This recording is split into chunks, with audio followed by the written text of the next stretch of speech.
Hello दोस्तों, स्वागत है आप सभी का आपके अपने चैनल ब्रेंटली एजुकेशन पर। आज हम लोग गति नामक चैप्टर को आगे बढ़ाते हुए चाल तथा वेग का अध्ययन करेंगे, अर्थात गति की दर का मापन करना सीखेंगे। पिछले चैप्टर में आपने पढ़ा कि दूरी क्या होती है और विस्थापन क्या होता है। दूरी जो है वह वास्तविक पथ की जो लंबाई होती है उसी को दूरी कहते हैं, यानी कि वास्तविक पथ की लंबाई दूरी कहलाती है। लेकिन विस्थापन जो होता है वह सबसे छोटा पथ होता है।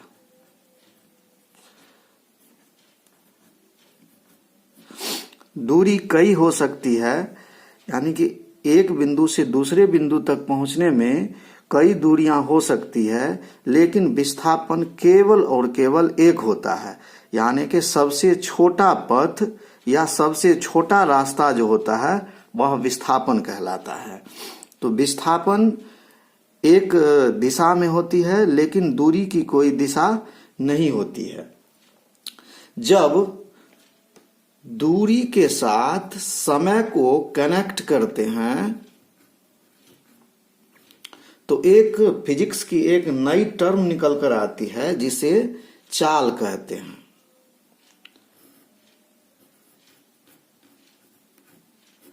लेकिन जब विस्थापन के साथ समय को कनेक्ट किया जाता है, यानी कि समय का संबंध स्थापित किया जाता है, तो एक नई टर्म निकल कर आती है जिसे वेग कहते हैं। जब दूरी का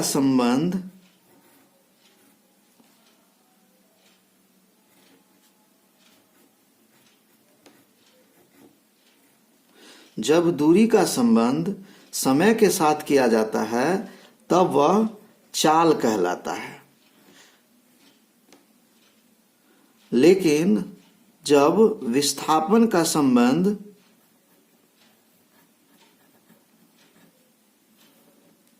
समय के साथ किया जाता है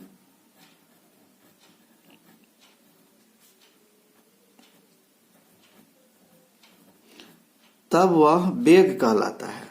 जब दूरी का संबंध समय के साथ स्थापित करते हैं तो वह चाल कहलाती है।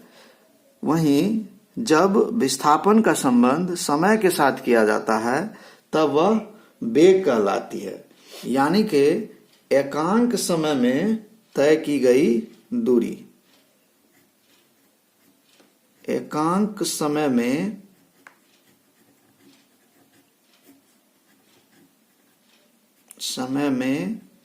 तय की गई दूरी।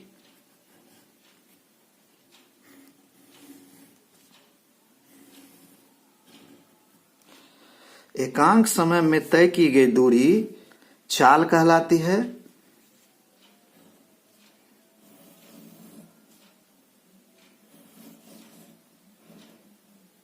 एकांक समय में तय की गई दूरी चाल कहलाती है। वहीं एकांक समय में तय किया गया विस्थापन वेग कहलाता है। एकांक कहने का मतलब है एक इकाई समय में वस्तु कितनी दूरी तय करती है। इकाई समय में वस्तु कितनी दूरी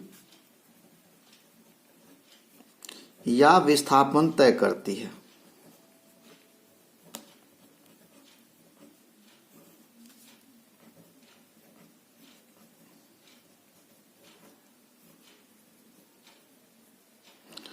इकाई समय कहने का अर्थ है एक सेकेंड में वस्तु कितनी दूरी तय करेगी। आइए इसको परिभाषित करते हैं। चाल संबंधित है दूरी एवं समय से। जब दूरी के साथ समय का संबंध स्थापित किया जाता है तब वह चाल कहलाता है। अर्थात इसको अगर परिभाषित करें तो हम इस तरह से कर सकते हैं कि इकाई समय में तय की गई दूरी को चाल कहते हैं, या दूसरे शब्दों में कहें तो समय के साथ दूरी तय करने की दर को चाल कहते हैं। यहाँ दर का अर्थ होता है समय से भाग देना, अर्थात कोई वस्तु 1 सेकंड में जितनी दूरी तय करती है वही उस वस्तु की चाल होती है।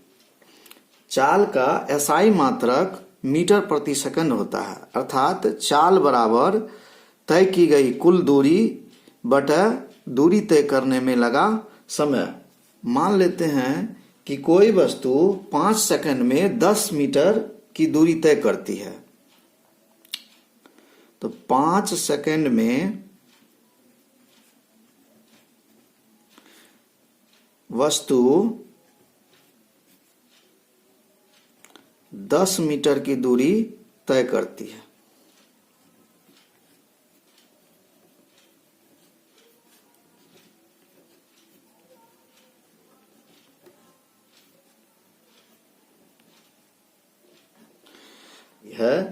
तो 1 सेकंड यानी कि इकाई समय में वह वस्तु कितनी दूरी तय करेगी। तो इकाई समय में 1 सेकंड में वस्तु 10/5 यानी कि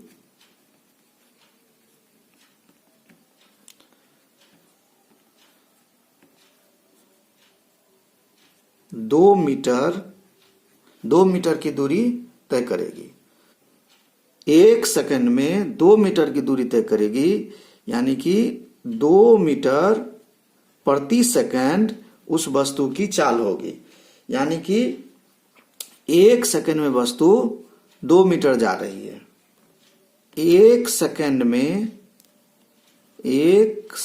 में वस्तु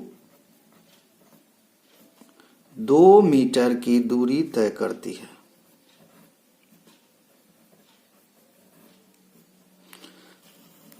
यही वस्तु की चाल कहलाती है। चाल का व्यवहारिक मात्रक किलोमीटर प्रति घंटा होता है। हम लोग अपने व्यवहार में चाल को किलोमीटर में ही मापते हैं, लेकिन चाल का एसआई मात्रक मीटर प्रति सेकंड होता है। आइए चाल के कुछ प्रकार के बारे में जानते हैं। तात्क्षणिक चाल, इंस्टेंटेनियस स्पीड। किसी क्षण वस्तु की चाल को तात्क्षणिक चाल कहते हैं। यह चाल के समान ही होता है, परंतु इसके लिए समयांतर बहुत ही कम होना चाहिए। किसी विशेष क्षण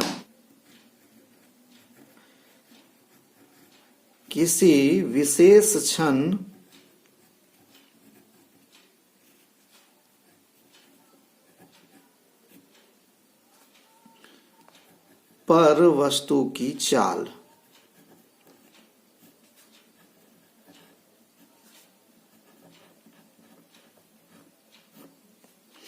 यानी कि किसी विशेष क्षण पर वस्तु की चाल कितनी है वही उसकी तात्क्षणिक चाल कहलाती है।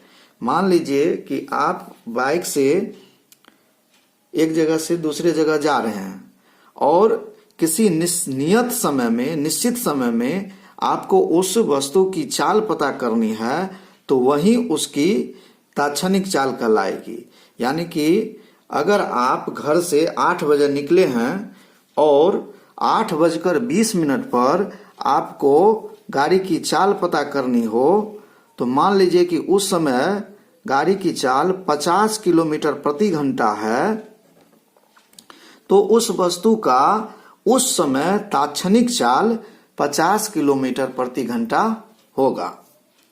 आइए समझते हैं कि औसत चाल यानी कि एवरेज स्पीड क्या होती है। किसी गतिशील वस्तु द्वारा तय की गई कुल दूरी एवं इसमें लगे कुल समय के अनुपात को औसत चाल कहते हैं। अर्थात औसत चाल बराबर तय की गई कुल दूरी बटे उस दूरी को तय करने में लगा कुल समय, यानी कि कुल समयावधि। आप जानते हैं कि किसी भी वाहन का चाल हमेशा नियत नहीं रह सकता है, वह कभी बढ़ता है कभी घटता है, यानी कि चाल उसकी बदलती रहती है। तो औसत चाल जो होती है वो कुल दूरी पर निर्भर करता है, यानी कि कुल शब्द जो है इसको आपको ध्यान में रखना है। तो कुल दूरी, तय की गई कुल दूरी और कुल समय अवधि का जब अनुपात निकालते हैं तो वही उस वस्तु का औसत चाल कहलाता है। मान लीजिए कि आप पटना से दिल्ली ट्रेन से जा रहे हैं और पटना से दिल्ली के बीच की दूरी 1000 किलोमीटर है। उस दूरी को तय करने में 10 घंटे का समय लगता है। तो उसकी औसत चाल जो होगी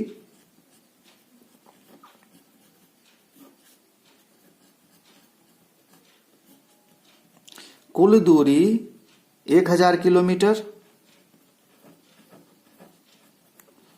और कुल समय 10 घंटा, तो ये कट जाएगा, बचेगा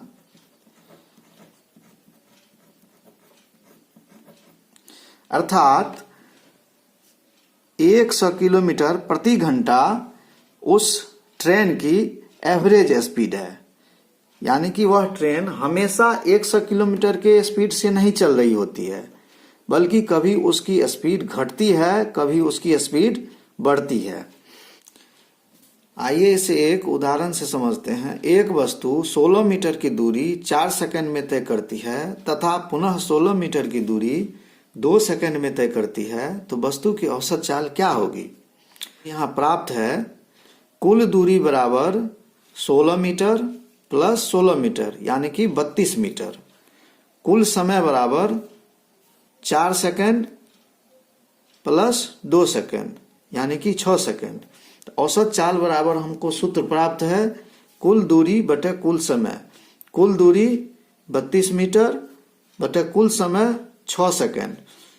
तो 32 और 6 को भाग करेंगे तो यह निकल के आएगा 5.33 मीटर प्रति सेकंड, अर्थात उस वस्तु की औसत चाल 5.33 मीटर प्रति सेकंड होगी। एक समान चाल यानी कि यूनिफॉर्म स्पीड जब किसी गतिशील वस्तु द्वारा समान समयांतराल में समान दूरी तय करती है तो उसे एक समान चाल कहते हैं। जैसे निर्वात में प्रकाश की चाल 3 गुना 10⁸ मीटर प्रति सेकंड होती है। वायु में ध्वनि की चाल 0 डिग्री सी पर 332 मीटर प्रति सेकंड होती है। आइए इसको उदाहरण से समझते हैं। स्थिति को x मान लेते हैं और समय को t मान लेते हैं। 0 सेकंड में वस्तु 0 मीटर दूरी तय कर रही है, क्योंकि 0 से इसे सेकंड में वस्तु 0 मीटर, 1 सेकंड में वस्तु 5 मीटर, 2 सेकंड में वस्तु, दूसरे सेकंड में वस्तु 10 मीटर की दूरी तय करती है, तीसरे सेकंड में वस्तु 15 मीटर की दूरी तय करती है, चौथे सेकंड में वस्तु 20 मीटर की दूरी तय करती है। इसी तरह समय अंतराल 1 सेकंड और दूरी का अंतर 5 मीटर है। कहने का अर्थ यह है कि प्रत्येक सेकंड वस्तु 5 मीटर की दूरी तय कर रही है। हर एक सेकंड में वस्तु 5 मीटर की दूरी तय कर रही है। यानी कि 0 से 5 उसके बीच का अंतर 5 मीटर है, फिर 5 से 10 उसके बीच 5 मीटर का अंतर है, 10 से 15 उसके बीच 5 मीटर का अंतर है, 15 से 20 इसके बीच भी 5 मीटर का अंतर है, 20 से 25 इसके बीच भी 5 मीटर का अंतर है। एवं प्रकार से 5 मीटर की दूरी का अंतर है। वहीं 2 समय के बीच 1 सेकंड का अंतर है। तो हम कह सकते हैं कि यहाँ प्रत्येक सेकंड वस्तु 5 मीटर की दूरी तय कर रही है। प्रति सेकंड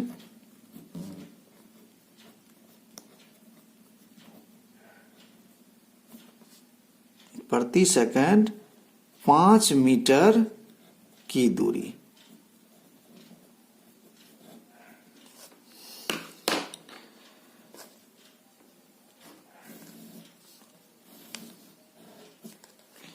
प्रति सेकंड वस्तु 5 मीटर की दूरी तय कर रही है, अर्थात वस्तु एक समान चाल से गतिशील है। असमान चाल नॉन यूनिफॉर्म स्पीड, जब कोई वस्तु समान समांतर में समान दूरी तय नहीं करती है तो उसे असमान चाल कहते हैं। जैसे ऊंचाई से गिरती हुई वस्तु की चाल, ब्रेक लगाते हुए समय कार की गति। आइए इसको एक उदाहरण से समझते हैं। x स्थिति यानी कि पोजीशन है, t समय है यानी कि समयांतर है। 0 सेकंड में 0 मीटर, 1 सेकंड में 5 मीटर, 2 सेकंड में 15 मीटर, 3 सेकंड में 25 मीटर, 4 सेकंड में 38 मीटर। तो यहाँ आप देख पा रहे हैं कि समय अंतर प्रत्येक स्थिति में 1 सेकंड है, लेकिन दूरी जो है वह अलग अलग हो रही है। पहले सेकंड में 5 मीटर की दूरी तय की जा रही है, दूसरे सेकंड में 10 मीटर, तीसरे सेकंड में फिर 10 मीटर, चौथे सेकंड में मीटर। तो इस तरह से आप देख पा रहे हैं कि हर एक सेकंड वस्तु अलग अलग दूरी तय कर रही है। तो यानी कि उस वस्तु की चाल पहले सेकंड में 5 मीटर प्रति सेकंड, दूसरे सेकंड में 10 मीटर प्रति सेकंड, तीसरे सेकंड में 10 मीटर प्रति सेकंड, चौथे सेकंड में 13 मीटर प्रति सेकंड। तो यहाँ वस्तु की चाल जो है वह नियत नहीं है। तो इस तरह के चाल को असमान चाल कहते हैं। अर्थात प्रत्येक इकाई समय में वस्तु की चाल अगर बदल रही है तो वह चाल असमान चाल कहलाती है। तो उम्मीद करते हैं कि आप समान चाल एवं असमान चाल को समझ गए होंगे। पिछले टॉपिक में आपने समझा कि प्रारंभिक स्थिति और अंतिम स्थिति के बीच का अंतर विस्थापन होता है। विस्थापन एक सदिश राशि है और जब विस्थापन एक निश्चित दिशा में होता है और समय के साथ विस्थापन होता है तब वह वेग कहलाता है। अर्थात जब विस्थापन का संबंध समय के साथ करते हैं, विस्थापन का संबंध समय के साथ करते हैं तब वह वेग कहलाता है, यानी कि वह वेलोसिटी कहलाती है। तो वेग को हम इस तरह से परिभाषित कर सकते हैं, किसी वस्तु द्वारा एकांक समय में तय की गई विस्थापन को वेग कहते हैं, अर्थात विस्थापन की दर को वेग कहते हैं। कहने का अर्थ यह हुआ कि जब विस्थापन में समय से भाग देंगे तब वह वेग कहलाएगा। चूंकि वेग सदिश राशि है तो उसके ऊपर तीर लगता है। v सदिश बराबर डेल्टा x बटे डेल्टा t, डेल्टा x सदिश बटे डेल्टा t। v सदिश बराबर डेल्टा x सदिश बटे डेल्टा t। चाल हमेशा वेग से बड़ी होती है। चूंकि दूरी हमेशा विस्थापन से बड़ी होती है तो चाल भी हमेशा वेग से बड़ी होगी।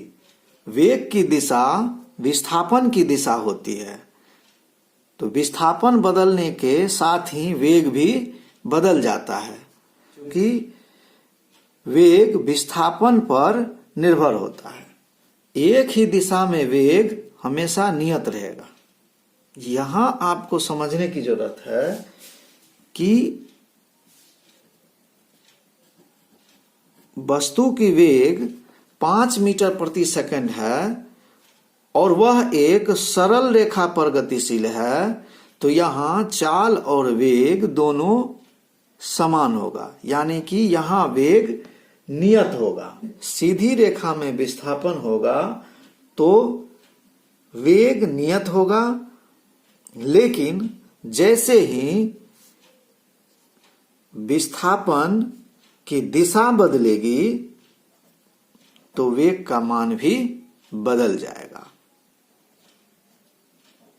आप समझ गए कि जैसे ही विस्थापन की दिशा बदलेगी तो वेग का मान भी बदल जाएगा, चूंकि वेग एक सदिश राशि है और वेग हमेशा विस्थापन की दिशा पर निर्भर करता है।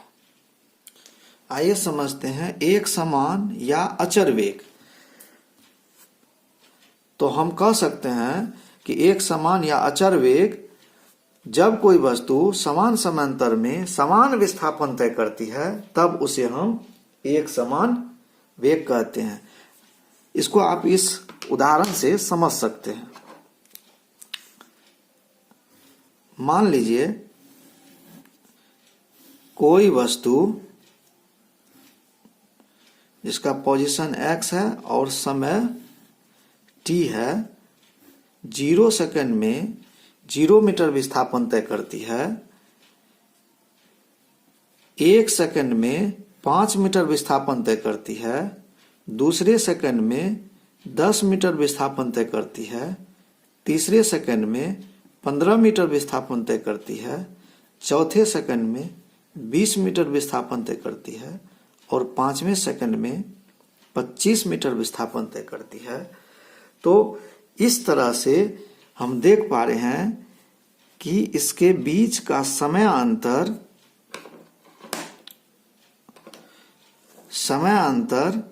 1 सेकंड, फिर दूसरे के बीच का समय अंतर 1 सेकंड,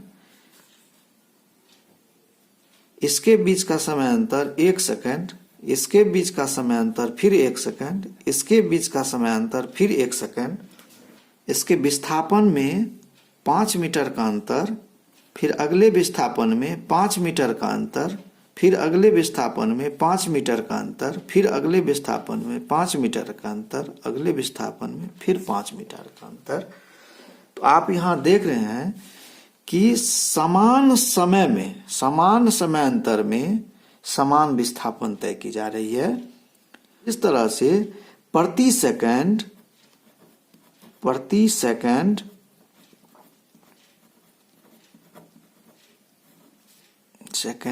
5 मीटर का विस्थापन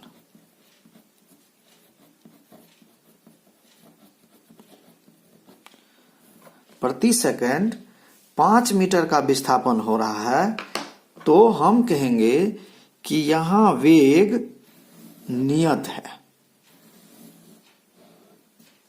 और नियत वेग हमेशा एक स्ट्रेट लाइन पर संभव है। जैसे ही दिशा बदलेगी उसका वेग बदल जाएगा। तो वेग नहीं बदल रहा है, इसका मतलब वह वस्तु एक सरल रेखा पर गतिशील है। तो उम्मीद करते हैं कि आप समान वेग यानी कि अचर वेग को समझ गए होंगे। फिर से आप इसे समझ लें कि अगर कोई वस्तु समान समयांतर में समान विस्थापन तय करती है तब वह एक समान या अचर वेग कहलाती है। असमान या परिवर्तनशील वेग यानी कि नॉन यूनिफॉर्म वेलोसिटी जब किसी गतिशील वस्तु द्वारा समान समयावधि में भिन्न भिन्न विस्थापन तय किया जाता है तो उसे असमान वेग कहते हैं। आप जानते हैं कि वेग विस्थापन पर निर्भर करता है।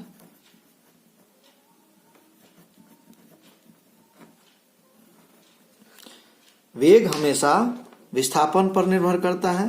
तो विस्थापन का मान बदलने के साथ ही वेग का मान बदल जाता है, अर्थात विस्थापन की दिशा बदलने के बाद वेग का मान भी बदल जाता है। यानी कि परिमाण या दिशा बदलने पर वस्तु का वेग बदल जाता है। चलिए इसको एक उदाहरण से समझते हैं। x position, t समयांतर।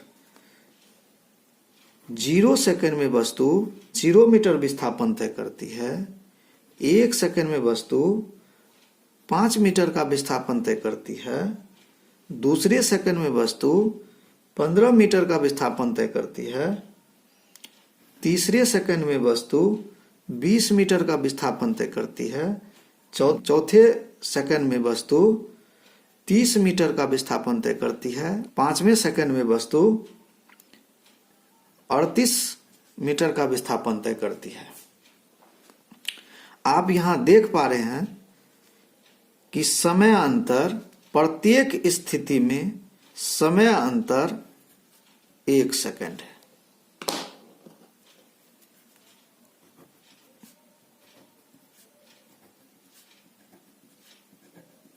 प्रत्येक स्थिति में समय अंतर 1 सेकंड है, लेकिन विस्थापन यहां परिवर्तनशील है।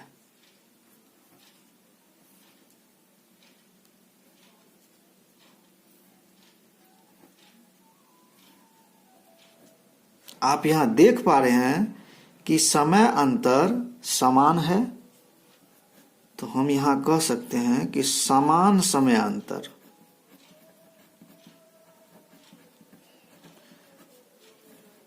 समान समय अंतर में अगर भिन्न भिन्न विस्थापन तय किया जा रहा है, फिर से आप इसे समझिए, समान समय अंतर में अगर भिन्न भिन्न विस्थापन तय किया जा रहा है, तब ऐसे वेग को हम असमान या परिवर्तनशील वेग कहते हैं।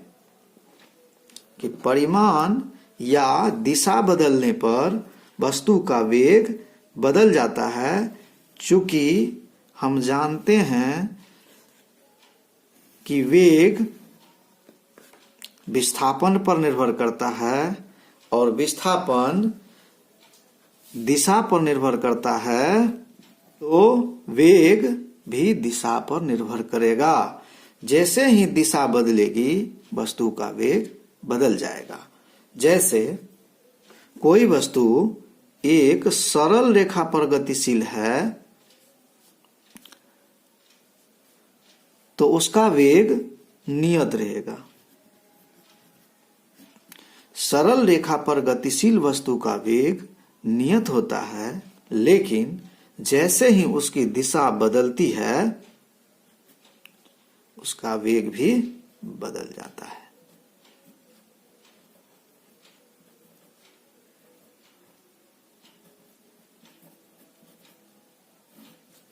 कोई वस्तु 5 मीटर प्रति सेकंड की चाल से गतिशील है, तो क्या यहां वस्तु का वेग भी नियत होगा? आप इसे इत्मीनान से समझिए, क्योंकि आप जानते हैं कि वृत्त जो है, वृत्त का हर एक बिंदु की दिशा अलग अलग होती है। इस बिंदु पर दिशा इधर होगा, इस बिंदु पर दिशा इधर होगा, इस बिंदु पर दिशा इधर होगा, इस बिंदु पर दिशा इधर होगा। यानी कि वस्तु की जितनी बार दिशा बदलेगी, वेग उतना बार बदल जाएगा।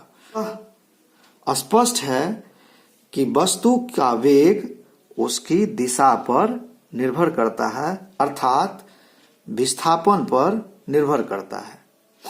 औसत वेग यानी कि एवरेज वेलोसिटी किसी गतिशील वस्तु का कुल विस्थापन एवं कुल समय के अनुपात को औसत वेग कहते हैं, अर्थात औसत वेग बराबर कुल विस्थापन बटे कुल समयावधि, एवरेज वेलोसिटी यानी कि प्रारंभिक वेग प्लस अंतिम वेग बटे 2। तात्क्षणिक वेग यानी कि इंस्टेंटेनियस वेलोसिटी किसी क्षण किसी वस्तु के द्वारा एकांक समय में विस्थापन को उस क्षण का तात्क्षणिक वेग कहते हैं, अर्थात किसी विशेष क्षण मान लीजिए बिंदु पर 10:30 पर वस्तु की वेग क्या है, तो वह उसका तात्क्षणिक वेग कहलाएगा। अर्थात मान लेते हैं कि 10:30 पर बिंदु ए पर उस वस्तु का वेग 40 किलोमीटर प्रति घंटा है, तो उस समय में, उस निश्चित समय में या उस निश्चित समय अंतराल में उस वस्तु का उस बिंदु पर वेग 40 किलोमीटर प्रति घंटा है। तात्क्षणिक वेग हमेशा कम समय अंतराल के लिए निकाला जाता है। किसी विशेष क्षण पर वस्तु का वेग ही तात्क्षणिक वेग होता है। आइए चाल तथा वेग के अंतर को समझते हैं। चाल तथा वेग में अंतर, difference between speed and velocity. चाल यानी कि स्पीड, वेग यानी कि वेलोसिटी। पहला अंतर इसमें होगा, चाल एकांक समय में तय की गई दूरी को चाल कहते हैं। वेग एकांक समय में तय किए गए विस्थापन को वेग कहते हैं। दूसरा अंतर है, चाल अदिश राशि है जबकि वेग सदिश राशि है। तीसरा अंतर है, किसी भी गतिशील पिंड का चाल धनात्मक या शून्य हो सकता है। धनात्मक या शून्य हो सकता है, लेकिन किसी भी गतिशील वस्तु का वेग धनात्मक, ऋणात्मक अथवा शून्य हो सकता है। धनात्मक, ऋणात्मक अथवा शून्य हो सकता है। किसी भी वस्तु की चाल उसके वेग के बराबर या बड़ा हो सकता है, लेकिन किसी भी वस्तु का वेग चाल के बराबर या उससे छोटा होता है। कहने का अर्थ, चाल हमेशा बड़ा या बराबर होगा वेग के। चूंकि दूरी हमेशा बड़ी होती है या बराबर होती है विस्थापन के, तो चाल भी हमेशा बड़ी होती है या बराबर होती है वेग के, क्योंकि चाल संबंधित है दूरी से और वेग संबंधित है विस्थापन से। उम्मीद करते हैं कि आप चाल और वेग के अंतर को समझ गए होंगे। आज के वीडियो में बस इतना ही।